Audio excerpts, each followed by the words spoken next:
నమస్తే మిత్రులారా. మరి మన ప్రజాకోట దినపత్రిక ఇవాళ ఆదివారం 13వ తారీఖు ఒక ముఖ్యాంశాలు మనం చూసుకున్నట్లయితే మరి మొదటి పేజీలో ప్రపంచానికి పచ్చదనం ప్రాముఖ్యం చాటారు. వృక్షో రక్షతి రక్షితః నినాదంతో జీవించారు. వనజీవి రామయ్య మృతికి కేసీఆర్ బట్టి పొంగులెట్టి సంతాపం. ప్రజలకు చేయూతనిచ్చేలా పథకాలు అమలు. ట్వీట్ చేసిన సీఎం రేవంత్ రెడ్డి. ప్రైవేట్ పరం కాకుండా 400 ఎకరాలు కాపాడాం. కంచి గచ్చిబౌలి భూములపై దుష్ప్రచారం. విపక్ష పార్టీలు తీరుపై మండిపడ్డ మంత్రి శ్రీధర్ బాబు. ఇంటర్లో ఎంజేసీ ప్రభంజనం. సెకండ్ ఇయర్ లో 98%, ఫస్ట్ ఇయర్ 92.40% ఫలితాలపై మంత్రి సవితా హర్షం. అంబేద్కర్ ను గౌరవించిన ఘనత బీజేపీదే. 60 ఏళ్ల పాలనలో కాంగ్రెస్ ఏనాడు పట్టించుకోలేదు. బీజేపీ రాష్ట్ర అధ్యక్షురాలు పురంధేశ్వరి వెల్లడి. హైదరాబాద్ శోభాయానంగా యాత్ర.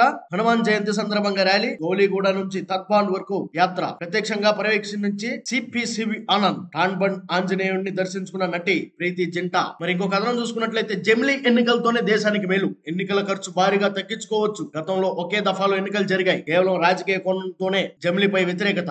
రాజకీయాల్లో భాషను జాగ్రత్తగా వాడాలి. తిరుపతిలో ఒకే దేశం ఒకే ఎన్నిక సదస్సులో వెంకయ్య. వడగళ్ల వానలు భారీగా దెబ్బతిన్న పంటలు. సిద్దిపేట జిల్లాలో 10,000 ఎకరాల నష్టం. పంట పొలాలను పరిశీలించిన ఎమ్మెల్యే హరీష్ రావు రైతులను ఆదుకోవాలని ప్రభుత్వాన్ని డిమాండ్. ఇది మనం ఒక మొదటి పేజీలో చూసుకున్నాం. మరి రెండో పేజీలోకి వచ్చినట్టయితే వడగళ్ల వానకు భారీ దెబ్బతిన్న పంటలను మనం ఇంత చూసాం. వాళ్ళని ఎక్కడైతే ఈ వడగళ్ళకి దెబ్బతిన్న పంట పొలాల రైతుల్ని అక్కడ స్థానిక మాజీ మంత్రి హరీష్ రావు గారు వెళ్ళి వాళ్ళని పరామర్శించి వాళ్ళ కష్టాలను, వాళ్ళు ఎంత దెబ్బతిన్నారు ఏంటని వివరాలు తెలుసుకున్నారు. స్వయంగా ఆయన వెళ్ళి తెలుసుకున్నారు.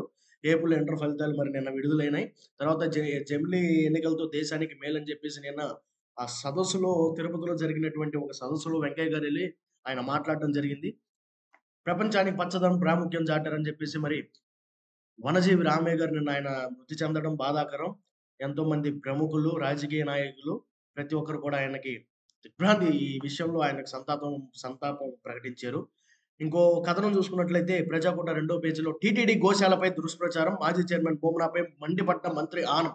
మొన్న చూసుకున్నట్లయితే ఈ టీటీడీ గోశాలలో కొన్ని ఆవులు దానికి సంబంధించి అనుమానాస్పదంలో చనిపోవడం కానివ్వండి, ఇవన్నీ మొన్న మాజీ టీటీడీ చైర్మన్ గారు భూమన కరుణాకర్ రెడ్డి గారు ఆయన ఒక ప్రెస్ మీట్ పెట్టి అవన్నీ బయటపెట్టి దాని మీద ఆయన ఏదో మండిపడ్డాడు అన్నట్లు మనం కథనం చూసుకోవచ్చు.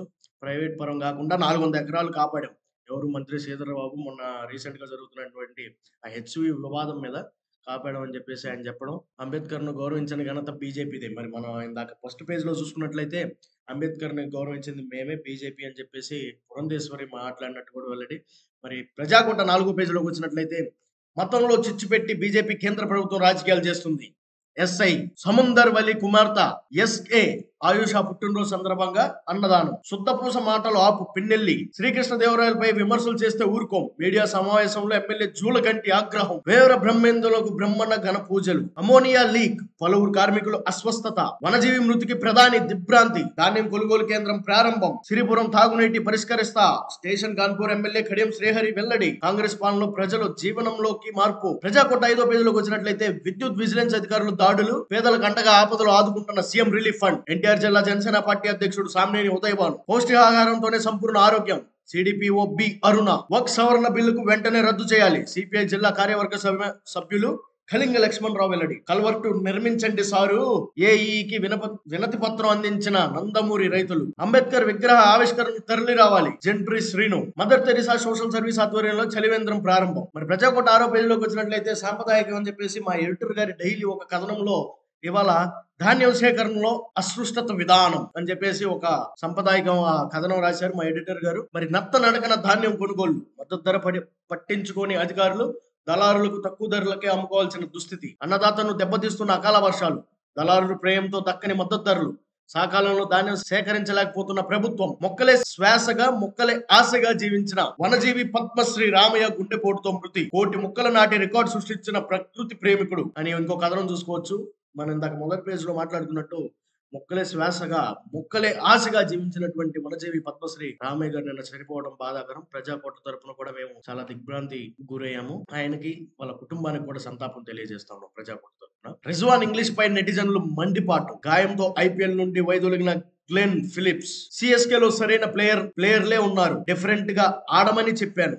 Chennai batting coach Hussey. మరి ప్రజాకోట 8వ పేజీలోకి వస్తే ఎంటర్టైన్మెంట్. మహేష్ రాజమౌళి చిత్రంపై భారీ అంచనాలు. 2027 మార్చ్ 25న విడుదలంటూ వార్త చక్కర్లు. మోహన్ లాల్ సరసన శోభన. జాన్వీకి గిఫ్ట్ గా లగ్జరీ కార్. ఈడియట్ పాట. రీక్రియేట్ చేస్తున్న రవితేజ నన్ను కాదని అనన్య పాండేను తీసుకుంటారా? అసహనం వ్యక్తం చేసిన హీరోయిన్ సుస్రాత్. మరి ఇవాళ ఎంటర్టైన్మెంట్ ఇది ఇది మిత్రులారా. ధన్యవాదాలు.